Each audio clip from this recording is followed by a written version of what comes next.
welcome back to Rating the List, where we review, discuss, and reimagine popular movie lists objectively. We're your hosts. I'm Jerry. And I'm Brad. And on this episode, we'll be exploring number 4 from Sports Illustrated's The Top 50 Sports Movies of All Time. All right, and number 4 is Hoop Dreams, directed by Steve James, released in 1994, starring William Gates and Arthur Agee. The true story of talented inner-city teenagers William Gates and Arthur Agee as they struggle to progress from high school basketball stars into pros and escape the ghetto. So good. This is one of the best documentaries I have ever seen. It's so good. The only thing that stands out to me as a little dated is the music. Well, but it's set in 94. I know, but I mean, that kind of dates it a little bit. But outside of that, I mean, this is such an incredible story. And this is one of those you can tell when documentarians set out to do something, and then just through the sheer aspect of filming what they're filming, they find a completely different story. And I think that's what happened here. Mm-hmm. Because what ends up happening is you've got these two kids who are kind of on parallel paths, mm-hmm. and they're kind of in similar economic situations. They're both coming from fairly poor families, and really their only shot at getting out of, they both live in the Cabrini Green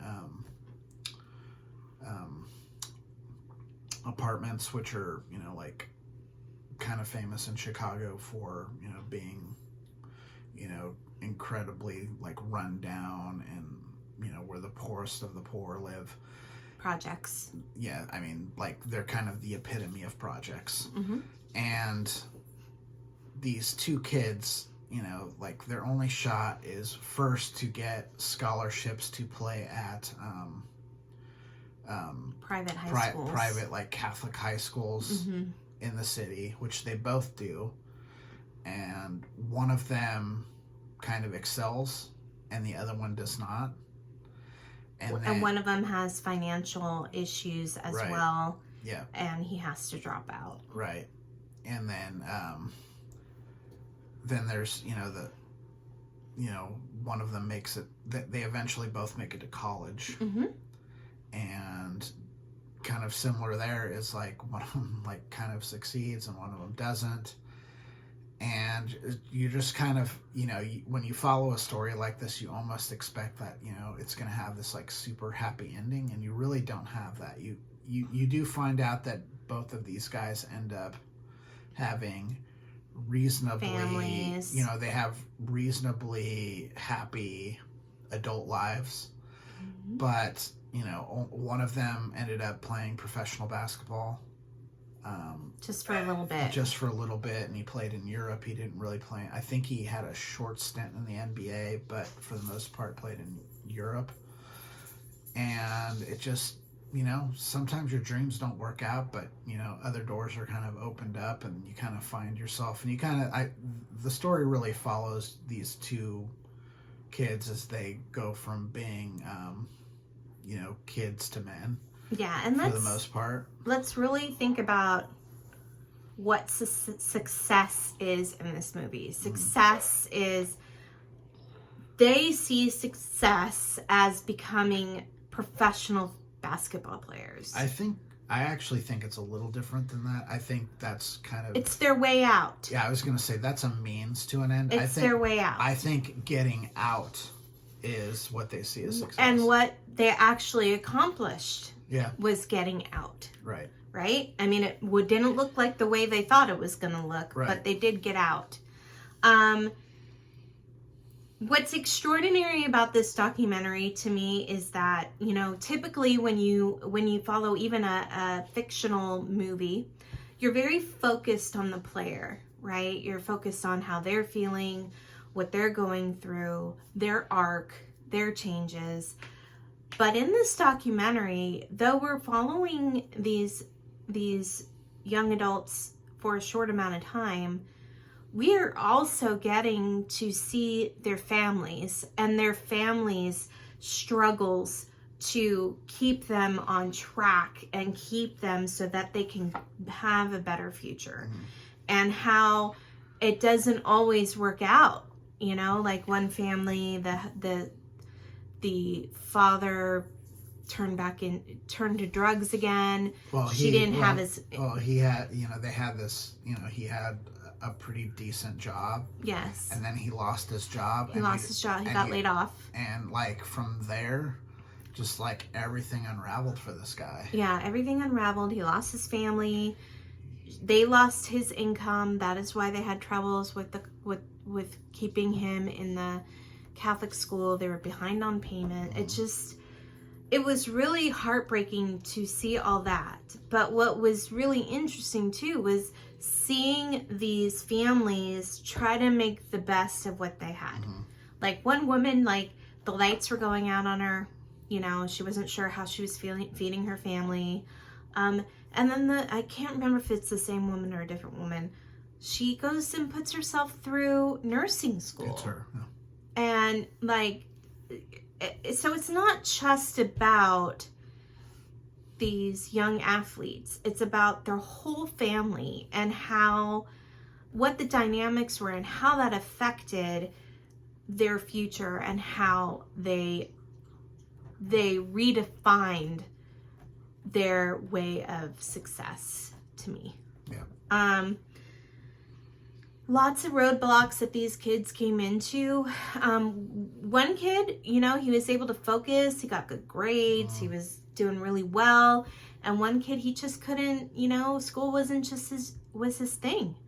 Yeah. So he was struggling a lot as well. And they're also, it's not just that, they're also, they're these inner city black kids, and they're thrown into this situation where now they're dealing with upper middle class mm-hmm. white kids who they don't have a lot in common with, and they're kind of trying to figure out how they navigate that with being able to play basketball and all this other stuff. They're dealing with a lot of stuff that kids their age shouldn't. And then one of them becomes a father, right? So then he's got that to think about as well. His starting his own family. And it's crazy to me that this was filmed in 94 and we're still again dealing with the same issues now. Hmm. It's just like, when is that going to ever end? If it will. It's a very, very good documentary. It's truly excellent. It's really well done. And it's one of those documentaries that does a really good job of letting you choose how you feel about it. They don't try to angle it. Like Mm-mm. every documentary, by its very definition, it's got a point of view, right? Because you're only seeing what they choose to put onto the screen. But within the narrative itself, they're not doing a ton to kind of push you one way or the other. They're just kind of like, this is the situation that these two kids are coming up in. Mm-hmm. This is where they want to go, and we're going to show you, warts and all, their journey from, it basically follows them their freshman, sophomore, junior, and senior years mm-hmm. of high school, plus a little bit of freshman in college. A little bit, yeah. And it's just, it's really, really, it's really harrowing to watch what these kids kind of had to go through in order to just escape this absolutely terrible economic situation that they grew up in.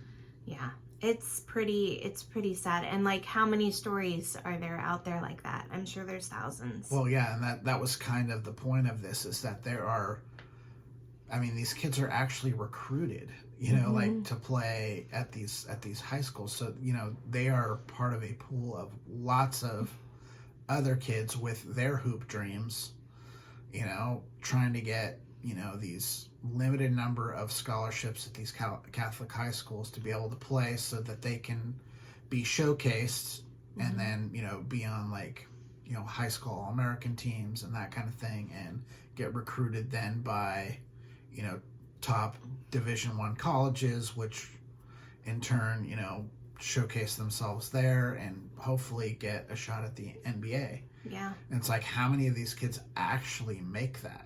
Not many. It's really, it's really, it's almost like it's like a basketball player factory, but the majority of the product ultimately gets scrapped because it's not up to quality. It's just it's people awful. as a it's people as a commodity, like you see in a lot of different things, and it's a really interesting kind of look at the economics of the area and all these things that these kids actually have to go through in order to succeed. Yeah, and I'm all for educating yourself, especially with documentaries. I love watching documentaries because typically I watch documentaries and I had no idea this thing happened and it existed and I had no idea. I just watched one that I had no idea was going on and it was very fascinating. So honestly, I would highly recommend, if you're a basketball fan, if you're at all a sports fan, you should really watch this movie. Yeah, really, I highly recommend it. It's really good. It was did it win the Academy Award, or was it up for the Academy Award? I think it was up for Best Documentary, but I can't remember if it won or not. I think it was one of those ones where it lost to some movie about the Holocaust, which always happens if you're in the documentary category. Yes. I think it was nominated. I know it's nominated for sure, but I'm not sure. Let me look really quick. Keep talking. It's just, it's nominated. So there. Yeah, it was nominated. Did not It was win. nominated, didn't win. Should have won. Because, frankly, is anyone talking about any of the other documentaries that came out this year? I don't know if they are or not. But this one is always on these kinds of lists about sports movies. It really should be on any list about documentaries too, because it's just so incredibly well done. If you get anything from our show, watch this instead of Pumping Iron. It's a much better movie and much better subject. Okay. I gave this one an 87. Jerry gave it a 92, so the list score is 89.5. All right. If you've seen Hoop Dreams and would like to make a comment, please do so. If you liked our video, please like it and please subscribe to our channel. If you would like to contact us directly, please do so at ratingthelist@gmail.com. But for now, I'm Jerry. I'm Brad. And we're Rating the List. We'll see you next time. Bye. Bye.